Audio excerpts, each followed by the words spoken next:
This is the Spirit and Wellness Show. News and information from a higher perspective. With your host, Harry Wilkinson. Yes, this is your host, Harry Wilkinson, and welcome to the Spirit and Wellness Show. This is the program where we take a look at the day's events, the week's events, happenings in the world, happenings in politics, in technology, education, international events, and we look at it from a higher perspective. From a higher perspective, meaning from a spiritual perspective, or in some cases a metaphysical perspective. Some people may like to use that term, and the perspective that I come from has quite a bit to do with metaphysics, as much as spirituality,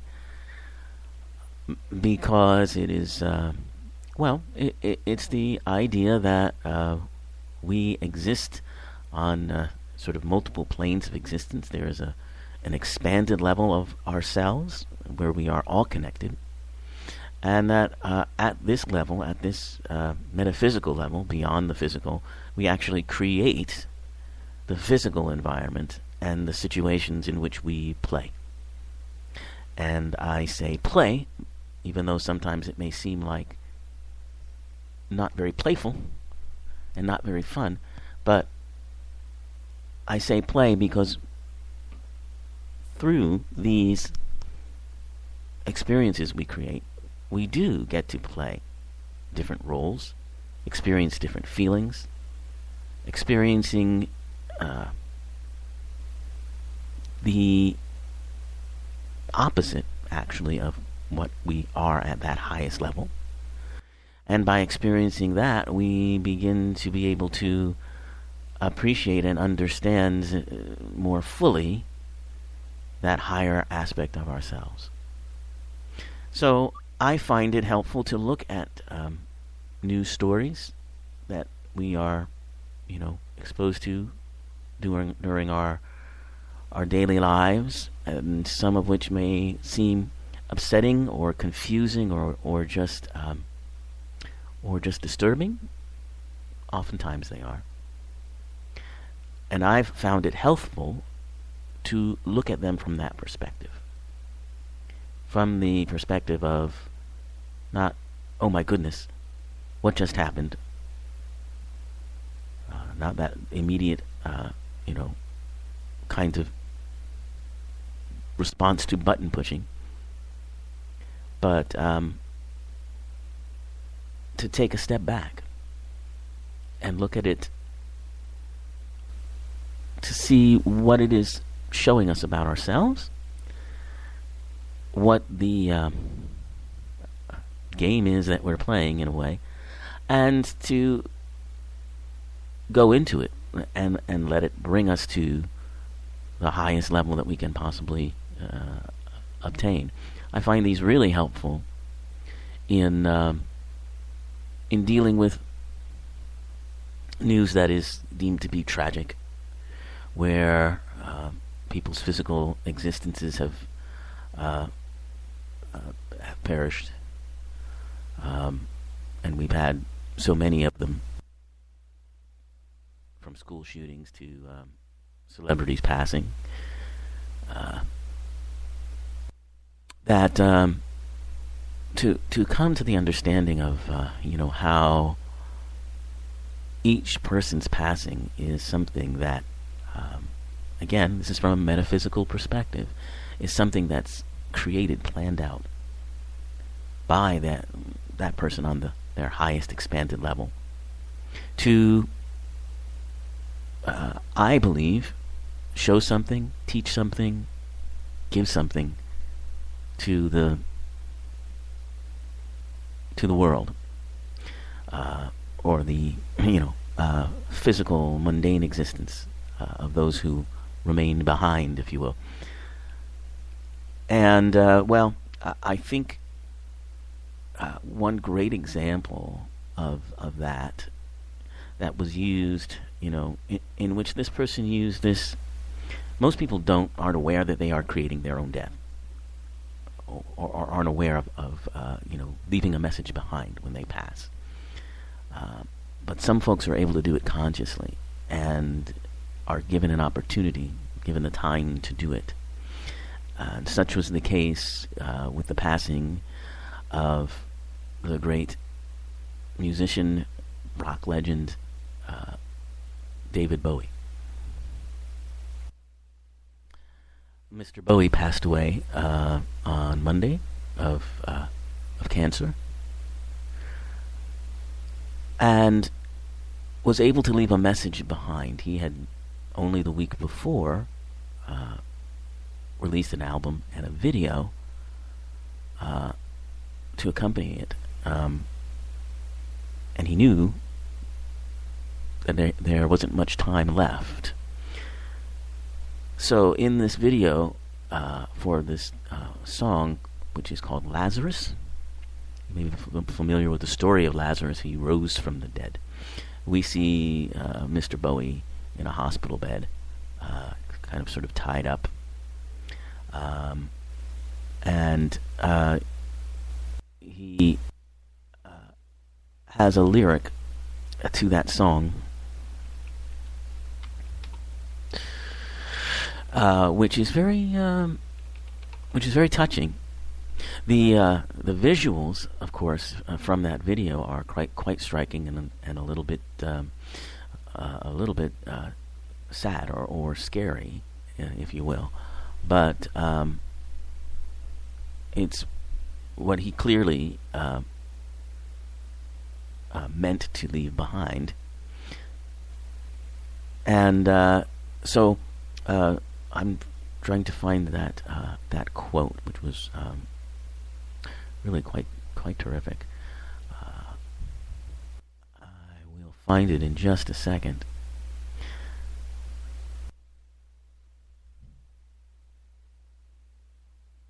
Of course, his passing, did come as a surprise to most who didn't know he was ill, but those who were closest to him, of course, knew what was happening, including the producer of his album.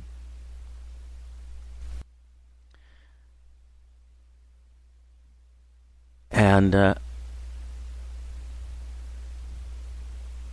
it was very touching, the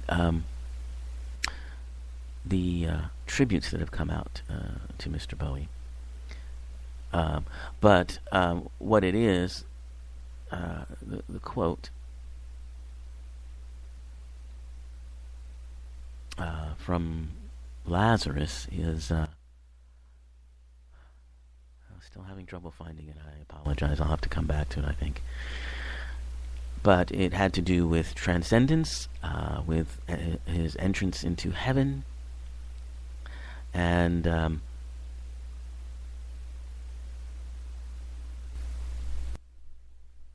here it is. Thank you. Look up here, I'm in heaven. Is the lyric from Lazarus.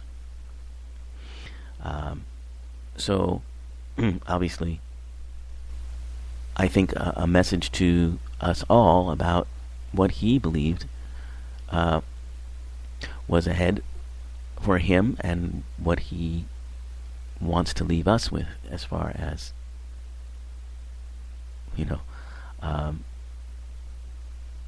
where he is. I mean, that seems to me to suggest, don't be sad. For me, I'm in heaven.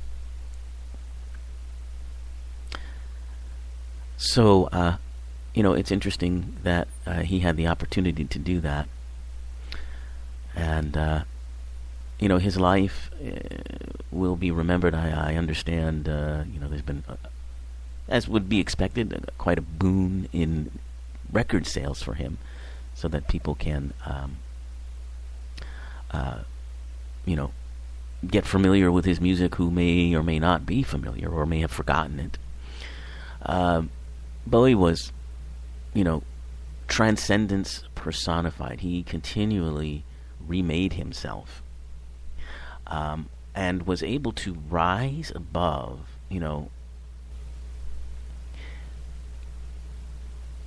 the art forms that he used. He wasn't just a rock star. He rose above that and used music to tell a story, to make a statement. He used his physical image to make a statement. He went through his time of gender bending kind of appearances. He took on the persona of a spaceman coming to Earth to help humans, but he didn't want to blow our minds, as the lyric goes in Ziggy Stardust. He led an amazing life and did so much with it, and went through so many phases in his music and in his career. From acting, he went through a period, I remember, in the 80s when he was doing a lot of films, and of course The Man Who Fell to Earth is probably his most remembered film, and maybe possibly his best film, although he was nominated for an Academy Award for a movie called Merry Christmas. I've forgotten the title of that, but anyway, there he is. And of course, as I said, there's been a rush to hear his music. I can personally vouch for, the fact that he's definitely someone whose music is worth listening to. I'll just say that. So, all right, now onward we go to this week's topic, which is basically all about communication in this transition era in which we live in. Now, the transition era, if you're just listening to the show or haven't listened in a while, I have been focusing all the episodes on various aspects of what I'm calling the transition era. This is an era that I say began around March of 2015, after about 3 years of astrological alignments between Uranus and Pluto, which represent the concepts of revolution, change, independence, forward thinking, innovation, and forces of repression, fear, death, and rebirth, respectively. That's the meaning of Pluto and the meaning of Uranus. And those two planets, for that period of time between about 2012 and 2015, had been sort of battling it out in a sort of a antagonistic way. And so this is the period in which we have social movements beginning to arise. You have the Arab Spring. You have the attempts of the Ukraine to establish their own independence, and the pullback from Russia. You have the Black Lives Matter movement, all about the repressive authority of police, that's Pluto, on African American and other ethnic minorities in cities and towns across this country who want the freedom to live and be treated with dignity. Now, interestingly enough, when we have movements, when we have periods like this where Uranus and Pluto are working in tandem in one way or another, if they are working in conjunction and they have a positive aspect to them, astrologically speaking, these movements take off. and they develop very quickly. If they are antagonistic, which they were in this past 3-year period, then what happens is sort of a 2-step forward, 1 step back kind of thing, where some of these movements take hold for a while and then maybe peter out or have to go a different way, take a different route. And so that's what we're seeing in things like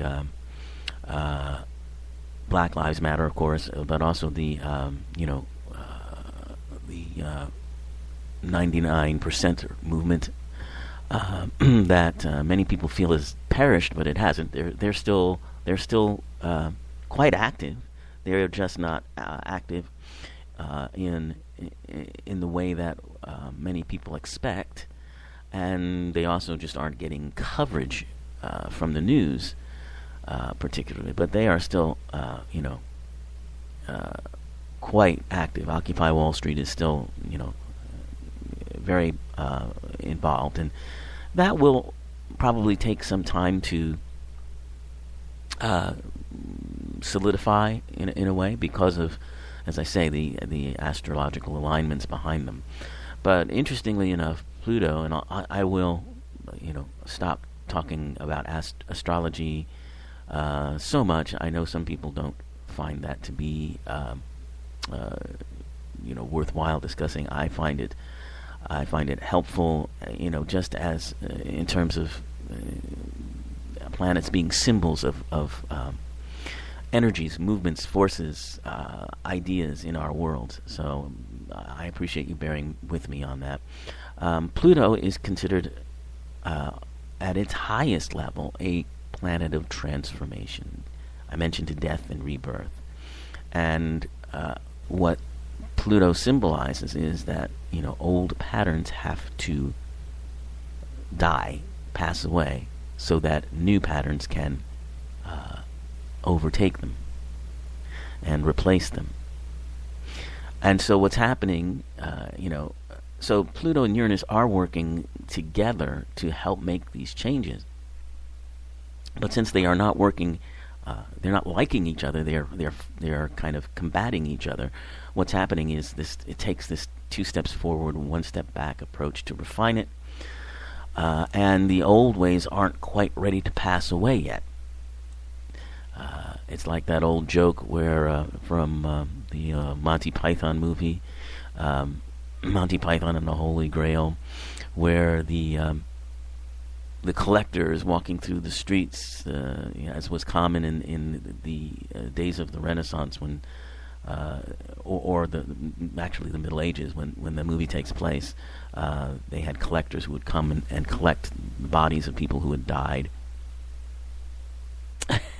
And of course, in this scene, you have, I believe it's Terry Gilliam walking the streets, ringing his bell, saying, "Bring out your dead! Bring out your dead!" And someone rushes out of one of the homes and throws a body into the wheelbarrow, and the body sits up and says, "Wait, I'm not dead yet." "Yes, you are." "No, I'm not." And so I think it's either Gilliam or one of the others, but then he hits the guy over the head with a hammer and finishes the job. So that's sort of what's going on here, is that we have brought out our dead in some of these situations a little too soon. Particularly in situations like the Arab Spring and so forth.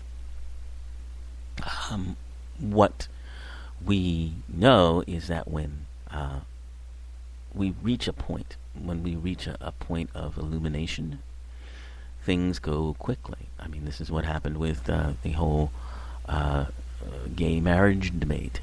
And while there are still some who don't approve of it, we've reached a tipping point in which it could very quickly be established throughout the country. After how many decades? I don't even know how many decades of fighting and resistance and Sturm and Drang and all of that. So it really is about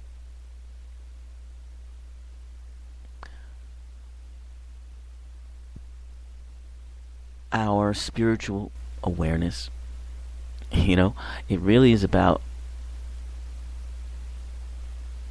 our evolution when we're ready to change. You know, the problems that we see in the world that we'd like to change, the approaches we use to solve them are backwards. There are no political solutions to things. There are no military solutions to things. There really aren't even any diplomatic solutions to things. Everything is a spiritual solution. Once the spiritual illumination has been achieved, then all of those other aspects are useful as tools to help to implement what has, been arrived at spiritually.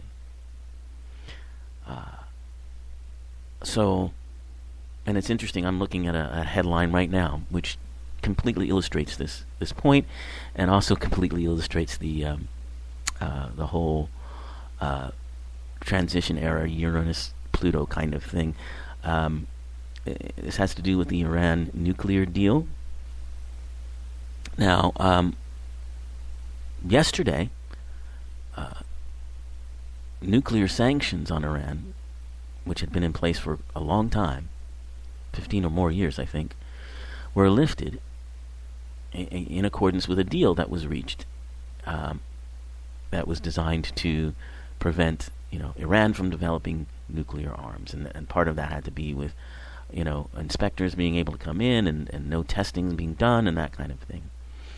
And just this morning, maybe an hour or so ago, breaking news, the U.S. has now imposed fresh sanctions on Iranian companies and individuals over a recent ballistic missile test. So apparently there was some testing going on. The sanctions that were lifted have now been replaced by more sanctions. It's a classic example of what's going on. We're at the tipping point of having a new world, new relationships with one another, but we're not quite ready yet in some instances, apparently.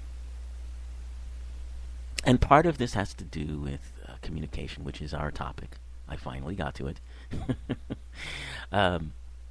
Communication in the transition era is very powerful, and yet very very overwhelming. In other words, we have technology now in this era that allows us to communicate instantaneously with one another. Allows us to know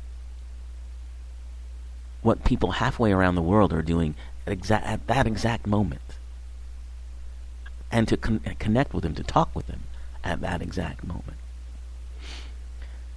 So with this amazing instantaneous technology, you would think that we would be able to accomplish so much more, and in some cases we can. But what ends up happening more often than not is confusion, is miscommunication. And why you would think miscommunication wouldn't happen if you can communicate immediately to someone. But in fact, that is probably the biggest problem with the technology, is in order to communicate effectively to another person, you have to be able to take some time to think about what you're going to say. Our minds race and run, and things fly out of our mouths without so much as a by our leave sometimes. And so our instantaneous technology allows us to, have information or to have communication that we wouldn't ordinarily have. In other words, our self-censorship can be impeded upon So you find yourself saying things go out on Twitter that if you'd taken a minute to think about, you might not have said. In the heat of the moment, we often find ourselves thinking things and possibly saying things that we don't really mean, or that just for that moment we were there, and then the next moment we realize how wrong we were. But instantaneous communication doesn't allow for us to do that. The only thing you can do is, go back and retract whatever statement you made, or add an addendum to it. But often people have stopped listening by that time. And that's the other effect of the technology on communication, is that we are so bombarded with it. It's coming from all directions. Someone's texting me on my phone while sending me an email on my laptop, while trying to talk to me in person, and sending me a tweet. It can really overwhelm. It can really overwhelm. So communication in this era is a very tricky thing, because of the ease in which we can do it. But what it brings to mind, what it shows us, what it helps us to do, is to really master our thoughts, to understand, that if your thoughts are immediately out there, then you don't really have any private thoughts, in a way. So that you begin to think about what you're thinking about. And is this where you want to put your mental energy? Is this what you want everyone to think about regarding you and your thoughts? Is this what you want everyone in the world to know about you? And I think that's a very valuable tool. It will make us more effective in communicating with each other. It will strengthen our relationships, I think, ultimately. But again, it's going to be a transition. It's going to be tough, because it's not going to be easy as we evolve here. So I think, since we're talking about communication, and communication is really about relationships, and I think maybe we'll use that as a topic next week. Relationships in this transition era. How are they going to be affected? But there's this nice article. Again, this is Stephen Bonkar's website, spiritscienceandmetaphysics.com. And he's got a nice article here about the 3 types of people you need to find in your life. 3 types of people with whom you have loving relationships and will help you grow. So he pinpoints these 3 types. Your soulmate is the first one, and this is the one that you click with on every level. Very little awkwardness, and you don't ever really feel uncomfortable around them. And even if there are fights and arguments, they're usually resolved in a very positive way. And no matter how long away from that person you are, when you come back together, it's just as if nothing has changed. And you may even feel, familiarity, as if you knew him in a previous life or something. Now, this, soulmate doesn't have to be of the opposite sex, or of a love relationship kind of situation, or a life partner. It could be a family member, could be a best friend. But everyone's soulmate is involved in their world in one way or another. And if you haven't found yours yet, be aware, it'll be coming. The second one that he pinpoints is something he calls the mirror. And this is the person who tells you things as they are and are honest with you and don't care if they hurt your feelings. And that makes them helpful in a transformative way. So this is a friend that is, honest when he or she sees you losing your integrity or behaving in a way that might not be the way you would want to be behaving. And so they mirror for you what you're doing.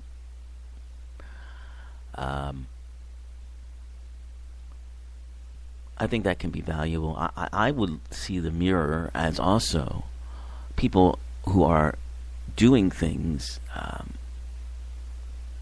that you find are reflective of how you're feeling, but then you realize how wrong they are.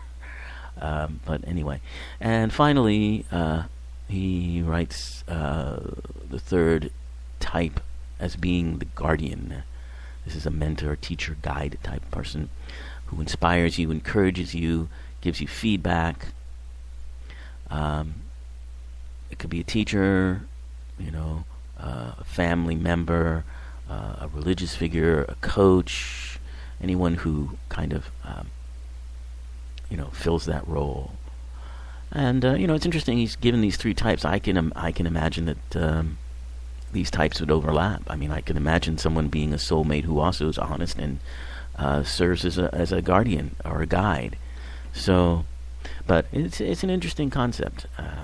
So that's something to think about. But in each of those situations, it's the communication that helps you to transform as a person.